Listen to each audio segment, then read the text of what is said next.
Hello hello सदगुरु निरांत महाराज की जय हो। हरिगुरु संत की जय। व्यासपीठ पर विराजमान ब्रह्मसोत्य ब्रह्मस्वरूप આજના ગાદીપતિ श्री देवजीराम महाराज साथी परम पूजनीय लक्ष्मण राम महाराज साथी चित्री से पधारे हुए सोमभाई महाराज तुलसीराम महाराज साथी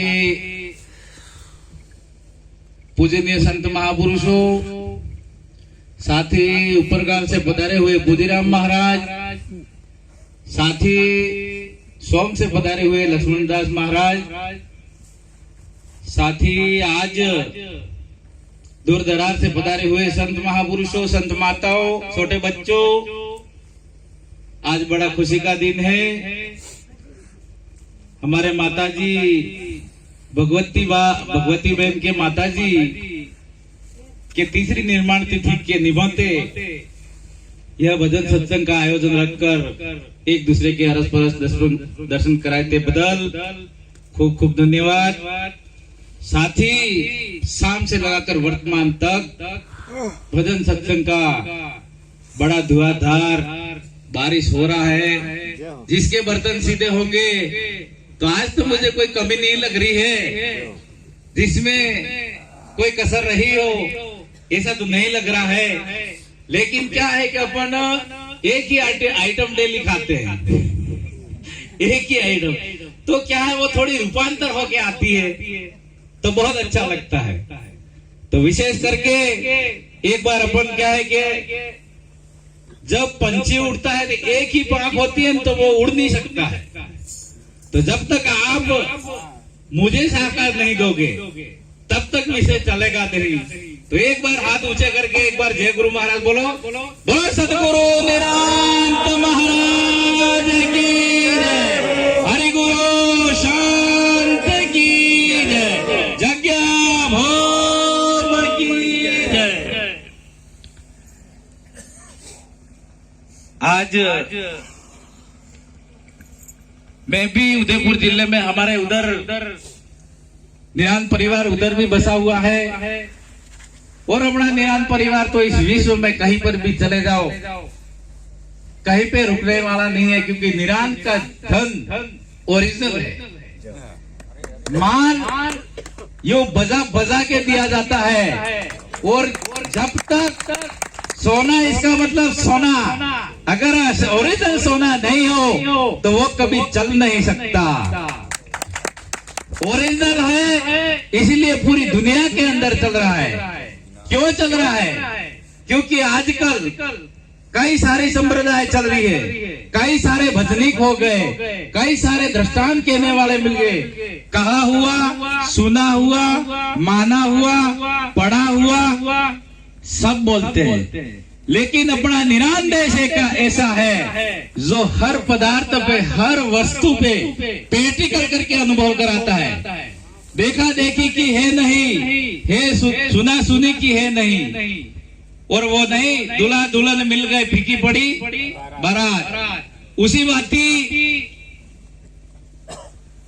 अपने निरांत देश के अंदर, निरांत देश का एक बार निरांत देश का सदगुरु की जिसने शरणगति स्वीकार ली और सदगुरु की दिशा के अंतर उसने यात्रा कर ली, और यात्रा करने के बाद सदगुरु ने जो दिशा दी उस दिशा के अंदर अपन चले तो गुरु के घर में गुरु बिठा देता है और गुरु निकल जाता है। उसको कहते हैं सदगुरु। कोई गुरु शिष्य नहीं करता है। शिष्य तो कौन करते हैं? जो तप कराते हैं, क्रिया कराते हैं, व्रत कराते हैं, होम कराते हैं, सारे आडंबर, सारे षड्यंत्र, सारी मान्यताएं, सारी धारणाएं, सारी कल्पनाएं जो कराते हैं उनको गुरु कहते हैं। सदगुरु तो वो है जो इस षड्यंत्र में से, इस माया की जाल से, त्रिगुणी माया को तोड़ के आजाद कर देता है, उसको कहते हैं सदगुरु।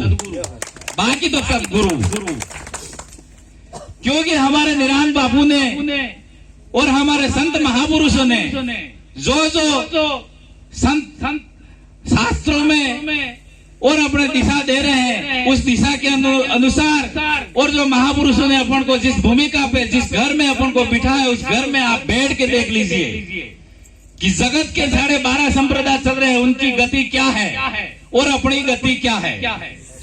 क्योंकि कई सारे कहते हैं ये घर सच्चा है, कोई कहता है वो घर सच्चा है, लेकिन अपने महापुरुष कहते हैं कि ये घर सच्चा नहीं है, वो घर सच्चा नहीं है। जो अपना आपका अस्तित्व है, जो गुरु का घर है, वही सच्चा है। एक बार क्या होता है कि ऐसे लाइन लगी हुई थी लोगों की, और उधर एक महामंत्री, जैसे राजा था, राजा के मंत्री साहब बैठे हुए थे, सिंहासन पे राजा बैठे हुए थे। उन्होंने कहा कि जिसको स्वर्ग में जाना है उसको स्वर्ग में भेज दो, जिसको नरक में जाना है उसको नरक में भेज दो। तो फिर लाइन में चलते हुए कोई नरक में कहता है, कोई स्वर्ग में कहता है। ऐसे कहते कहते एक बार एक भाई लास्ट में शेष रहा, उसको पूछा भाई आपको कहाँ जाना है? उसने कहा मुझे कहीं नहीं जाना है, मेरे घरवाली को कहा है सीधे सीधे सट सीधे रोड टू रोड सीधे अपने घर पे आ जाना, नहीं तो टाटिया तोड़ डालूंगा। क्या? तो उसने कहा मुझे नरक में नहीं जाना है, स्वर्ग में नहीं जाना है, मुझे मेरे घर जाना है। उसी बात ही अपन को अपना गुरु महाराज, अपने गुरु दाता ने अपन को अपने अस्तित्व में, अपने घर में रख दी है। इसलिए इधर उधर अपन को दृष्टि डालने की जरूरत नहीं है। तो विशेष करके जगत की दृष्टि कैसी होती है? जगत की दृष्टि ये होती है, जगत जो दिखता है उसका वर्णन करता है और उसका वर्णन करता है और वही बोलता है। तो जगत की दृष्टि कैसी होती है?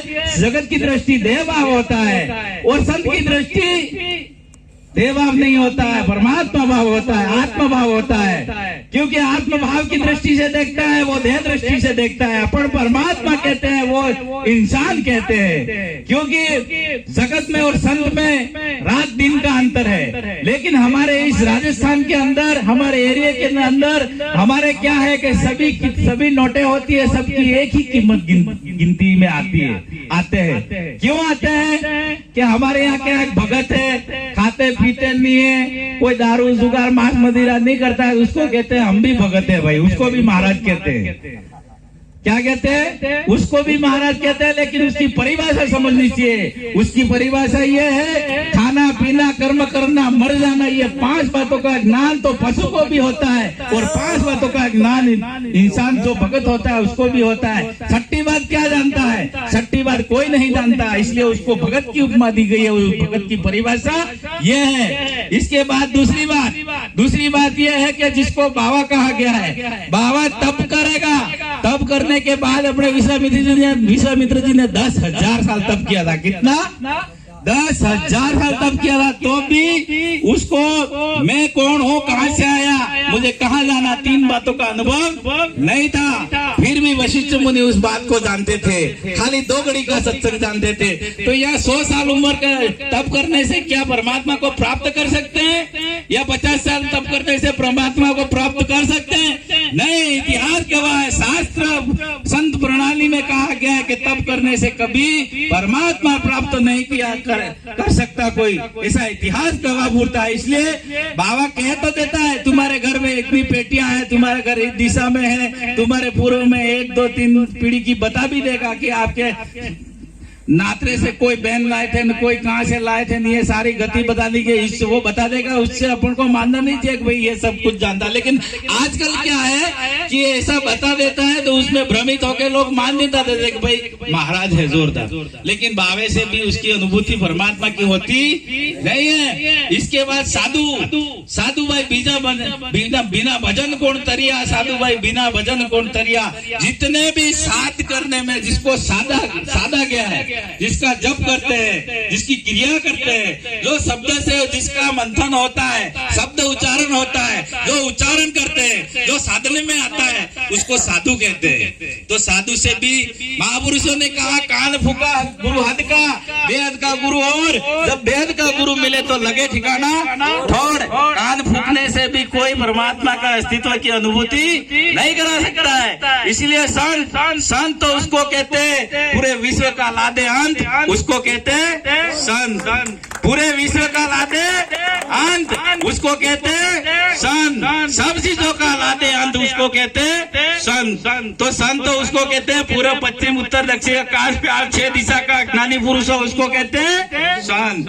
बाकी तो संत नहीं। तो उसी बाती जैसे शास्त्र कहते हैं और संत कहते हैं और महापुरुष कह गए हैं, लेकिन जब तक अपन को अनुभूति नहीं होती है, कब तक नहीं होती है, कैसे नहीं होती है? जैसे शास्त्र में कहा, उसमें किसमें रामायण में कहा कि सच बराबर तब नहीं है, झूठ बराबर पाप, जाके हृदय साच है ताके हृदय आप, जाके हृदय साच है न ताके हृदय आप। लेकिन गीता में कहा कि अर्जुन तू देख रहा है, सोच रहा है, समझ रहा है, वो मैं नहीं हूँ, वो मेरी माया है। अर्जुन मेरे असली स्वरूप के दर्शन करने हो तो मैं तेरे को दृष्टि देता हूँ, दृष्टि के माध्यम से तू मेरे अनुभूति कर सकता है, बाकी नहीं। तो मेरे सज्जनों, अब उधर कह रहा है कि भाई सच बराबर तप नहीं, झूठ बराबर पाप नहीं, जाके हृदय साच है ताके हृदय आप कहीं मूर्ति में जाते हो पूजन करने के लिए, कोई किसी को पूछता है, कोई जड़ को पूछता है, कोई किसको पूछता है, किस को पूछते हैं मुझे पता नहीं है। तो वहां पे जाते हो किसकी पूजा करते हो? क्योंकि सच बराबर तप नहीं है, झूठ बराबर पाप नहीं है, तो क्या वहां सत्य है? नहीं, सत्य नहीं है। वहां प्रकृति की पूजा करते हो आप, प्रकृति की पूजा करते हो, बाकी परमात्मा की पूजा नहीं करते हो। परमात्मा की पूजा करनी हो तो गुरु दृष्टि चाहिए। क्या चाहिए? गुरु दृष्टि चाहिए। गुरु दृष्टि से आप देख सकते हो परमात्मा को, तब उसके दर्शन कर सकते हो, तब उसकी अनुभूति हो सकती है, अन्यथा नहीं। शास्त्र इधर कबीर साहब ने भी कहा, कमाली कहती है कि बापू कहाँ है चंदा, कहाँ है सूर्या, कहाँ है 9 लाख तारा। कबीर साहब कहते हैं बेटी दृष्टि में चंदा, दृष्टि में सूर्या, दृष्टि में 9 लाख तारा। जब तक दृष्टि गुरु दृष्टि नहीं मिलती है तब तक अनुभूति नहीं होती है। उसको कहते हैं सदगुरु। थोड़ी एक दौड़ बोल देता हूँ, फिर इसके बाद अपन आगे चलेंगे। रे तमे जागो जगत नहालो को रे, नाम नो डन को आगे जे। जागो जगत नालो को रे, राम नो डन को आगे जे। तमे जागो जगत नहालो को रे, नाम नो डन को आगे जे। तमे जागो जगत नालो को रे, राम नो डन को आगे जे। कोई जुग नहावीर ला जागो रे, नाम नो डन को आगे जे। कोई जुग नहावीर ला जागो रे, राम नो डन को आगे जे।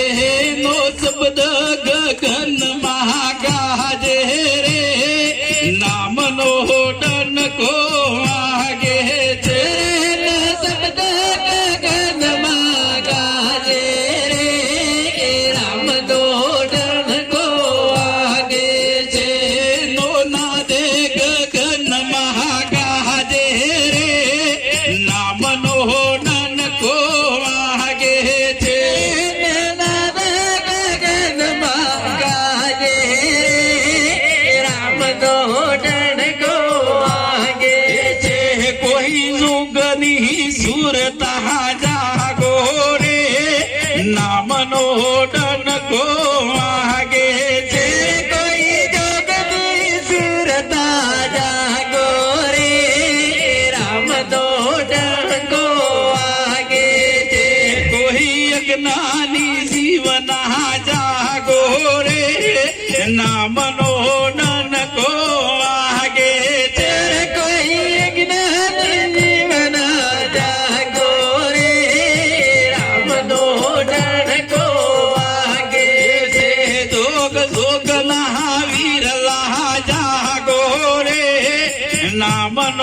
डनको वागे छे कोई जोगना वीरला जागो रे रामनो डंको वागे छे भाई संतो सेवा होवे सूरा रे नामनो डनको वागे छे भाई संतो सेवा होए सूरा रे रामनो डंको वागे छे भाई ऊंगीला नर ने जन्म घुमायो रे नामनो डनको वागे छे भाई उंगेला नर ने जन्म घुमायो रे रामनो डंको वागे छे गुरु सोमदास मालिया पूरा रे नामनो डनको वागे छे गुरु सोमदास मणिया पूरा रे रामनो डंको वागे छे भोव भोवनी भूख जाई भागी रे नामनो डनको वागे छे भव भवन भूख जाई भागी रे रामनो डंको वागे छे भोव भोवनो मेणो मारो भाग्यो रे नामनो डनको वागे छे भव भवनो मेणो मारो भाग्यो रे रामनो डंको वागे छे मारो जन्म मरण मटाड़ियो रे नामनो डनको वागे छे मारो जन्म मरण मटाड़ियो रे रामनो डंको वागे छे हरे गुरु संत की जय। एक वाणियो तो वाणियो बनिया होता है कब बहुत चालाक होता है, बनिया बहुत चालाक होता है, लेकिन क्या है किसान भी होशियार होता है उससे। तो बनिया ने सौदा किया कि देख अपन स्टाम्प लिख देते हैं कि देख अपन खेती करते हैं लेकिन उसमें अपने हिस्से कर देते हैं। बोल तू ऊपर वाला हिस्सा लेगा कि नीचे वाला देगा? उस वो कहता है देख ऊपर वाला मैं लूंगा, बराबर। कौन कहता है? बनिया। चलो स्टाम्प लिख दो। किसान कहता है चलो लिख दो, लिख दिया। फिर इसके बाद वो कहता है चलो लिख दिया, कोई बात नहीं। फिर उसने ऊपर वाला लिख दिया तो फिर स्टाम्प लिख दिया। फिर इसके बाद उसने खेती की, किसकी की? अदरक की खेती की, अदरक की खेती की। और उसको कहता है बनिया जी अपना स्टाम्प लिखा है, आपका ऊपर का सब काट लो क्या? फिर उसने पूरा काट लिया। फिर इसके बाद वो उसका अदरक था वो गाड़ी भर के ले गया। बनिया की आदत खराब हुई, साला मेरे को धोखा दिया इस किसान पे। अब कुछ भी हो जाए इसको मैं कुछ भी करके इसको मैं अब मैं कुछ भी हो जाए मैं नीचे बढ़ा लूंगा। वापस स्टाम्प लिखते हैं, चलो वापस स्टाम्प लिखा। स्टाम्प लिखने के बाद वो कहता है, बनिया कहता है देख अब ऊपर वाला तेरा, नीचे वाला मेरा। ठीक है किसान ने कोई बात नहीं। सेठ जी आप कहते हो बिल्कुल सही बात है, आप जो कहते हो वो हम मान्य करेंगे। सेठ जी कहते चलो स्टाम्प लिख देते, चलो स्टाम्प लिख देते। स्टाम्प लिख दिया।